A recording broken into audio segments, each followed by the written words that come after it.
دا عادتو په جاهلیت کې چې دا دریای نیل به وچ سو نو دی به یوه ناواده کړې سنبال کړي جینۍ دې ته ګزاره کړه چې دوی به اوبه ورکړي وی خبردار چې داسې ونه کوي چېرته ګورې وی وچ دی وی زه ورته خط لیکمه که نه دریاب ته خط لیکي حکمران دې ته وایي ښه خط لیکي نو خط کې ولیکل من عبدالله دا خط چې دی دا د بنده د الله من عبدالله د بنده د الله چې محمد چې عمر نومې دی او امیر المؤمنین دی اے دریای نیله دریای نیل ته خط لیکي ښه په دریاب کې روح شته دی وی الی دریای نیل ته خط ولیکو ورته وی اے دریابه که ته په خپل اختیار جاری شوی په خپله چلیږي نو تا ته زمونږ حاجت نشته بس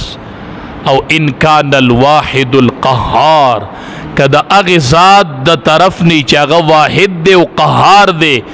که هغه ته جاری کړی وي نو ای دریابه جاری شه که د الله په حکم بس جاری شه چې خط دریای نیل ته گزار کو دریای نیل سو گزه په بره راوختو اوبه په بره راوختې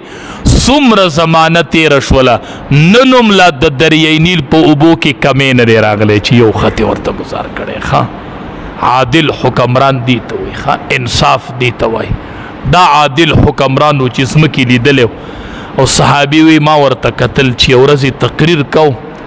چې دی لنګ ته مې وله وکتل نو پیوندونه پکې لګېدلي په لنګ کې پیوندونه ښکاره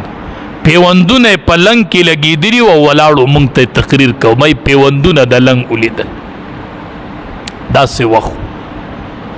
داسې خلک په دې دنیا تېر شوی دی صحابه کرام او نبی کریم صلی الله علیه وسلم یو جهاد لروانو چې جهاد لروانو نو په لار کې اوبه ختمې شولې د تندې د لاسه د صحابه کرامو دا جبې چې وي هغه په تالو پورې ونختل نبی علیه السلام ته وی اوبه نشته دی نبی علیه السلام وی ځکه لږې لږې اوبه د چا سره یې راټولې کړې یو پیاله یې راواغست تا پکې یو څاڅکی ور اچولی بل یو څاڅکی خو یو څو څاڅکي په اوبو کې پیاله کې ور واچول امام الانبیا دا ګوتې داسې کړې دا ګوتې داسې کړلې په هغې پیالې کې کته کړې چې داسې یې راویستلې د اوبو چینې ترېنه روانې شوې ښه د پوارو په شانې د ګوتو نه اوبه روانې وي 30,000 صحابه کرامو ته اوبه وڅښلې ښه او 12,000 اوښانو او 12,000 ورسره اسونه وو ښه 12,000 اوښان او 12,000 اسودو او 30,000 صحابه کرامو د ګوتو نه د پوارې په شان اوبه روانې وي او ټولو صحابه کرامو اوبه وڅښه ټولو صحابه کرامو اوبه وڅښه د هغې فکر